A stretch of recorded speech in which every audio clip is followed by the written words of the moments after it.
नमस्कार, मैं दौलत शर्मा और आप देख रहे हैं न्यूज़ 24/7 आवाज़ आपकी। आज की बड़ी खबर है दिल्ली के वसंत कुंज से, जहां पर दिल्ली के वसंत कुंज में रेडी पटरी वालों पर बुलडोजर चला दिया गया। वसंत कुंज इलाके में कई दुकानें ऐसी थी जिनको तोड़ा गया और उन दुकान मालिकों का कहना है कि बिना किसी सूचना के उनकी दुकान तोड़ी गई। यहाँ तक कि उनको सामान हटाने का मौका भी नहीं दिया गया और उनकी दुकानों पर बेदर्दी से बुलडोजर चला दिया। बताया जा रहा है कि सभी दुकानें अवैध रूप से चल रही थीं। इसको संज्ञान में लेते हुए प्रशासन द्वारा बुलडोजर चलाया गया। वसंत कुंज के उस इलाके में अगल बगल कई सारी दुकानें थीं, मगर कुछ चुनिंदा दुकानों पर ही सरकार ने बुलडोजर चलाया और उसको अपना निशाना बनाया। लोगों का कहना है कि इस कार्रवाई में उनके साथ कहीं ना कहीं भेदभाव हुआ है।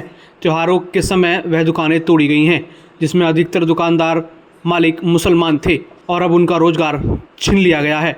साथ ही लोगों ने कहा, सरकार हमारे साथ भेदभाव कर रही है। एक तरफ कहते हैं प्रवासी लोग जहां हैं वह वहीं रहेंगे और दूसरी तरफ सरकार उनके रोजगारों को लगातार इसी तरीके से छीन रही है।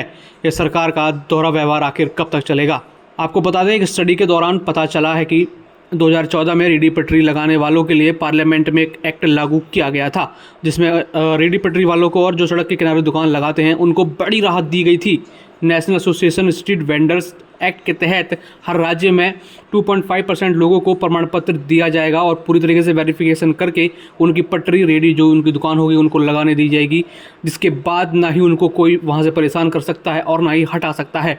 और साथ ही यह भी उसमें कहा गया था कि जब तक इनके लिए कोई नई पॉलिसी नहीं लाई जाती, कोई नया समाधान नहीं होता, इन दुकानों को ना तोड़ा जाएगा ना हटाया जाएगा। दिल्ली के पूर्व आवास व शहरी विकास मंत्री अजय माकन ने अपनी वीडियो में यह खुद बताया था। हमारे रेहड़ी पटरी वालों के लिए, इनकी सुरक्षा के लिए कानून पार्लियामेंट से पास होकर के मार्च 2014 को नोटिफाई हो गया था। दिल्ली के अंदर उसके तहत 5 लाख रेहड़ी पटरी के लोगों को सर्टिफिकेट यानी लाइसेंस स्ट्रीट वेंडिंग का मिलना चाहिए था, लेकिन आज तक के उसमें से एक भी किसी को नहीं मिला है। दुर्भाग्य की बात यह है कि कांग्रेस शासित उत्तराखंड के अंदर, कर्नाटक के अंदर इस एक्ट का इंप्लीमेंट हो चुका है, इसका स्कीम निकल गई है, लेकिन दिल्ली में ना तो इसकी स्कीम निकली है ना ये एक्ट इंप्लीमेंट हुआ है। लिहाजा एक भी व्यक्ति को दिल्ली के अंदर स्ट्रीट वेंडिंग का, रेडी पटरी लगाने का एक भी व्यक्ति को अभी तक के सर्टिफिकेट नहीं मिला है। हम देख रहे हैं कि दिल्ली के अंदर लगातार पुलिस और कॉर्पोरेशन दोनों के माध्यम से इन लोगों को तंग किया जाता है, पैसे लिए जाते हैं और इन लोगों को कहीं पर भी रेडी पटरी लगाते हैं तो इन लोगों को उठा दिया जाता है। हमारे केवल ये मांग है कि सरकार उस एक्ट को, कानून को इंप्लीमेंट करे, उस कानून का पालन करे जिस कानून को मार्च 2014 के अंदर हम लोगों ने पास किया था। जो वीडियो आप इस समय स्क्रीन पर देख रहे हैं, ये वीडियो वही है जिसमें 2014 में लागू हुए नियमों का कोई पालन नहीं किया गया। अब 2023 चल रहा है, सिर्फ साल बदला है, लेकिन ये रेडी पटरी वालों के हालात नहीं बदले। 2014 में रेडी पटरी के जो हाल थे वे आज भी वही हैं। इनके लिए कोई कानून नहीं बनाया गया और ना ही इन्हें एक स्थायी रूप दिया गया है। यह घटना कल शाम की है, जहां बिना नोटिस के दुकानों पर बुलडोजर चला दिया गया और ना ही उनको सामान हटाने का मौका दिया गया।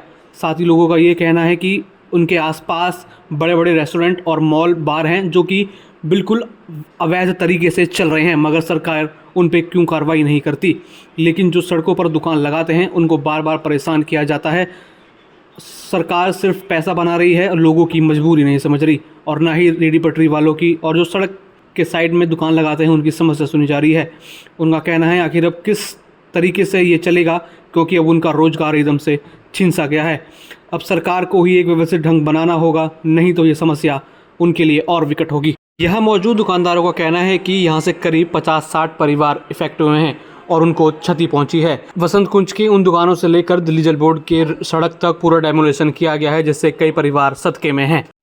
इस पर दुकानदारों ने कई सारी प्रतिक्रिया दी और अपनी परेशानी हमारे चैनल के सामने रखी। तो आइए सुनते हैं उनका क्या कहना है। मैं दौलत शर्मा, न्यूज़ 24/7 के लिए ऐसे ही और भी खबरों के लिए जुड़े रहिए न्यूज़ 24/7 से आवाज़ आपकी। आपका नाम? मेरा नाम शहाबुद्दीन मलिक। कल क्या यहाँ पे कार्रवाई हुई थी? कार्रवाई क्या जी, हम वो देख के मतलब दुकानें तोड़ी गई हैं। हम यहाँ 20-22 साल से यहाँ रह रहे हैं, बीवी बच्चों के साथ में, बच्चे पालने हैं अपने। आज हमें बेसहारा कर दी। किस चीज़ की आपकी दुकान थी यहाँ पे? ये छोटा मोटा हम प्लास्टिक कबाड़े का काम करते हैं। तो कब से यहाँ आपने दुकान लगाई थी और एकदम से क्यों एक्शन हो गया? ये 20-22 साल से है जी, पता नहीं नया पार्षद बने हैं, क्या हुआ, ये क्या मामला है इनका, ये है ना। उन्होंने ये पूछा ना, कोई नोटिस दिया है ना किसी को कुछ दिया है। एकदम आके तोड़ा फोड़ ना, उन्होंने सामान उठाने का कोई मौका ही नहीं दिया। एकदम दुकानें तोड़ी गई हैं। तो मतलब उससे पहले सरकार ने किसी व्यक्ति के द्वारा किसी के द्वारा आपको सूचना नहीं दी गई थी कि कोई दुकान तोड़ी सूचना- जाएगी? कोई सूचना नहीं है हमारे पास। वो तो कल आए, उन्होंने एकदम बिल्डोजर चलाना शुरू कर दिया, ना पूछा ना कचा, ना हमें कोई सामान हमारे खाने पीने के जो हम यहीं बनाते हैं खाते हैं वो सब हमारा दब गया। तो कितना नुकसान आपका हो गया होगा लगभग? लगभग 2-3 लाख के आसपास का मेरा नुकसान है। अब बताओ गरीब आदमी कहाँ जाएगा, कहाँ चलाएंगे हम?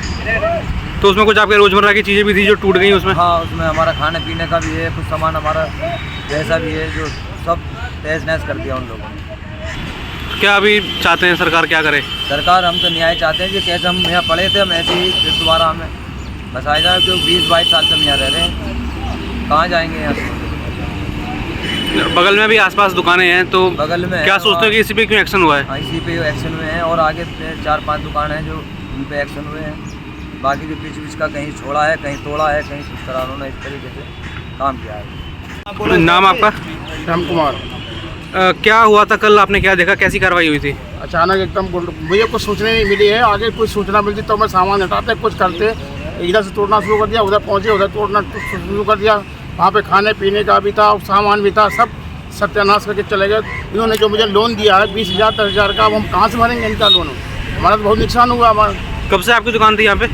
मुझे तो कम से कम 10-12 साल हो गए यहाँ पे किस चीज़ की दुकान थी यहाँ पे? रिपेयरिंग की।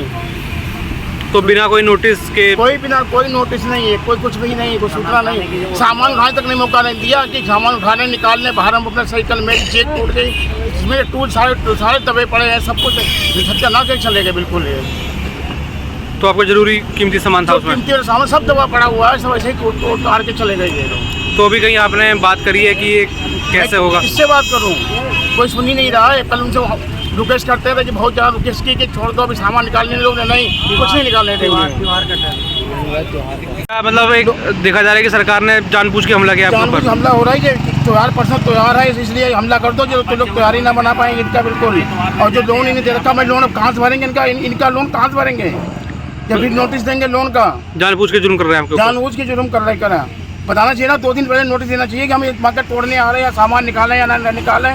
तो इतना मौका ही नहीं दिया बिल्कुल कि सामान लोगों फ्रिज तक टूटे, 30 पेट टूटे, आगे टूटे हुए। भाई साहब बहुत नुकसान हुआ है। खाने पीने का सामान क्या कई लोग दबे भी थे इसमें? कुछ एक बच्चा दब गया तो वो बड़ी मुश्किल निकाल पाया भाई साहब।